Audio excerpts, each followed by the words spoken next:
Hey class, today we are going to continue our conversation about the Vietnam War and America's response to the Vietnam War. So, we're going to be in the year 1968 for the most part today, which is a year when a lot of resistance to the Vietnam War started to heat up, where there was a lot more anti war sentiment, and many things were occurring in the nation that caused Americans to back off in their support for the war. Now, we had talked about yesterday in our live lesson about the fact that, generally speaking, when the war effort started, about 66%, about two-thirds of Americans were supportive of America's war efforts. However, as time went on and as the war effort dragged on, more and more Americans dropped off from that amount of Americans that supported the war effort. So support for the war waned, and it really started to become apparent even before 1968. War efforts were more costly in lives and more costly economically than America had initially thought. And also, before 1968, there were protests. However, 1968 is going to be the pivotal year when America starts to shift from, even though part didn't support the war, shift from supporting the war to not supporting the war as far as a majority is concerned. So, if you remember from our earlier lessons, President Lyndon Johnson was the president who really kicked off the Vietnam War effort with the Gulf of Tonkin resolution, which Congress passed, allowing the president to unilaterally wage war, essentially, in Vietnam. It gave the president all necessary power to address the armed conflict in Vietnam and protect American interests in the nation of Vietnam. So Lyndon Johnson is largely responsible for the war effort, and he's assuring America that the war is going well, everything's proceeding as it should. And I'm not saying that he's being deceptive, because we're going to see it's not going well at all. But there are various measures of success. And this is just a problem in life. Whenever something is metric driven, it is very difficult to get clear metrics, right? So if you're looking at numbers and you're looking at numbers as the measure of success, it's very difficult to get clear numbers. So let me give you an example here in the Vietnam War. What they had in the Vietnam War in the Pentagon, they were people referred to as the whiz kids. This is not in your book, by the way. That were number crunchers, and they crunched the number of bodies we needed, because this is a war of attrition. The number of soldiers that were on the enemy side that we needed to kill, or at least to make casualties so that they could not fight. And they had a number that we had to continually meet. They were, I mean, this is war, so it might sound dark, but it is what it is. There were body count numbers that were expected to be met. And we were, as American forces, expected to give reports back on the body count. Well, if you're expected to meet a certain metric and you're not meeting it, the honest thing to do would be report that. However, sometimes there's a lot of pressure and those reports. So let's say you're a platoon and you're out on patrol and you see literally zero enemy, and you report, maybe you're supposed to that month have 40 casualties of enemy casualties, and you report, well, we need to meet our numbers. We inflicted 30 casualties today. Well, the numbers that were being received were not necessarily the numbers that were actually body count, because there's a statistic out there, I think it's Lieutenant Colonel David Grossman, who has this in one of his many books, which is there was an average of 50,000 rounds or bullets fired in Vietnam by American forces for every one casualty we inflicted. Right? So it's not great numbers, but that's not what's getting back to the press, because the numbers that are being reported in the military are inflated to make it look better.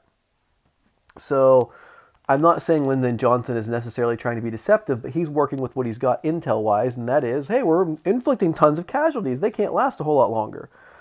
Well, January 30th of 1968, the Tet Offensive starts. And Tet is the Vietnamese New Year, and North Vietnamese and Viet Cong forces attack American forces in South Vietnam. And this is a massive attack. So if you want to make a connection to another war, like think kind of like Blitzkrieg in World War II, where the Germans just moved super quickly, very aggressively across a broad front, and they just drove through enemy lines. This is what the Tet Offensive is like. Now, American lines held. We repelled the attack. It took about a month, and American forces beat back the attack of the North Vietnamese and Viet Cong.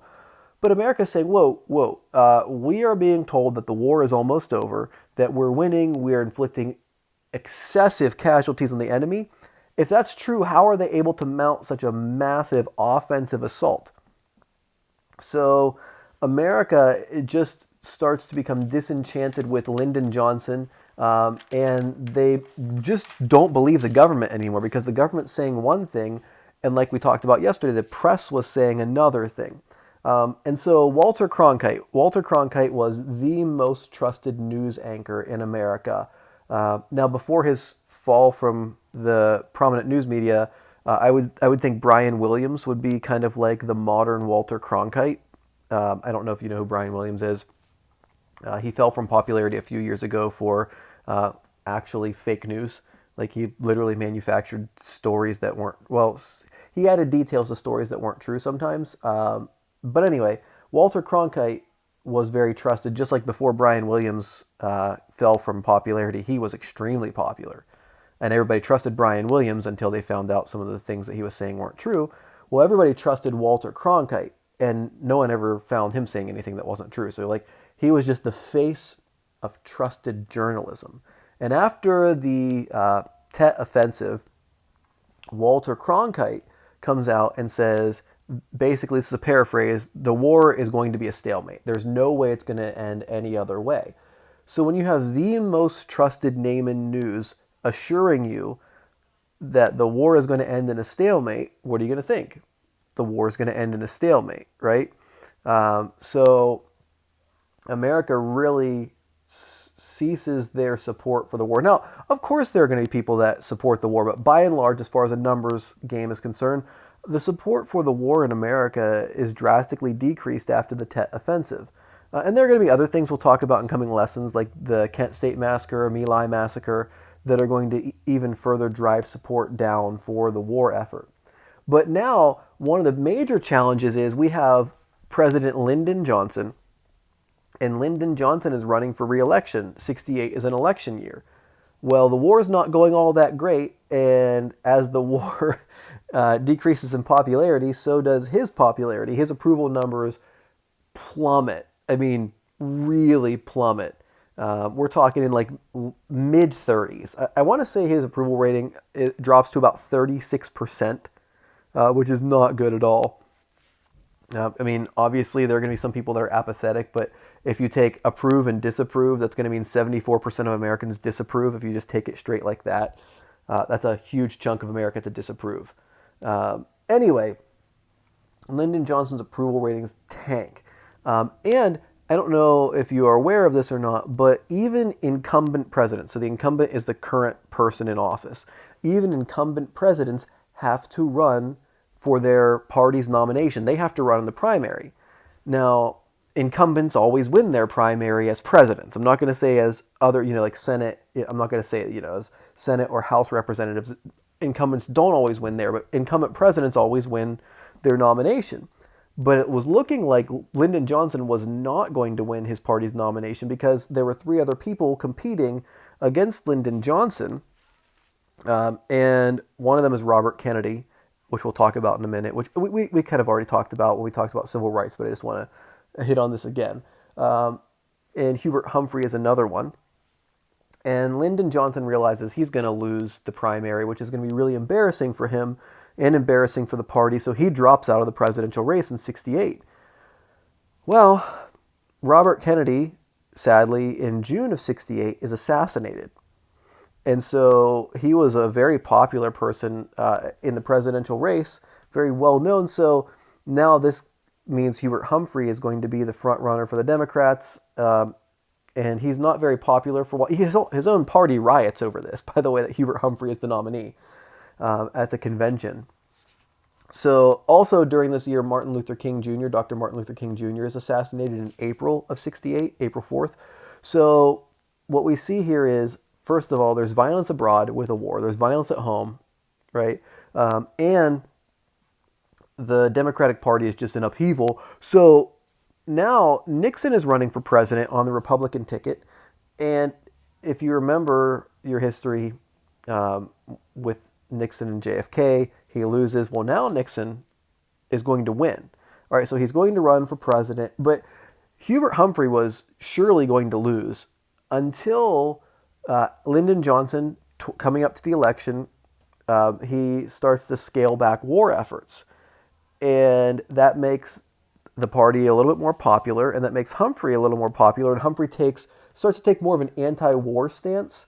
Now Nixon took an anti-war stance. He took more of he called it peace with honor. His idea was that he had a secret plan to phase America out of the Vietnam War, but do so in an honorable way. Now we're going to see that peace with honor doesn't necessarily turn out to be peace with honor, but that was a plan.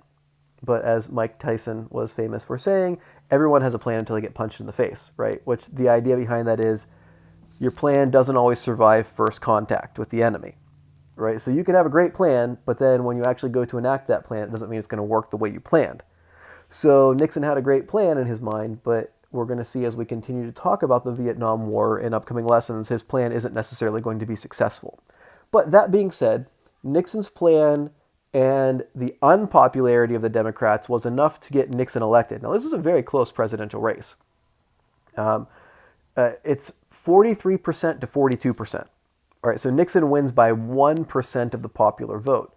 Now, he wins by 100 electoral votes. That's just how we work with the Electoral College. So it's a very big victory Electoral College-wise. It's a very small victory as far as popular vote is concerned. So Nixon wins the presidency, which means the Democrats are no longer going to be in power, and Nixon is going to try to enact his plan to phase out the war. But as we're going to see, it's not the best plan, it's not the worst plan, it's just that this Vietnam is a very difficult situation, and trying to find an exit strategy from Vietnam is nearly impossible. So Vietnam is it's referred to as a quagmire sometimes, just like a sticky situation that's almost impossible to get out of. But what I want you to get from today, 1968 is the turning point in the war as far as America's support for it, largely because of the Tet Offensive, where the government's saying we're winning the war, and the Vietnamese, the North Vietnamese and Viet Cong say, well, if you're winning, how can we do so well offensively? How can we launch a month-long offensive campaign against you? And the American public sees that, and they're like, yeah, that actually is true. That's a very good point. Lyndon Johnson drops out of the race for president.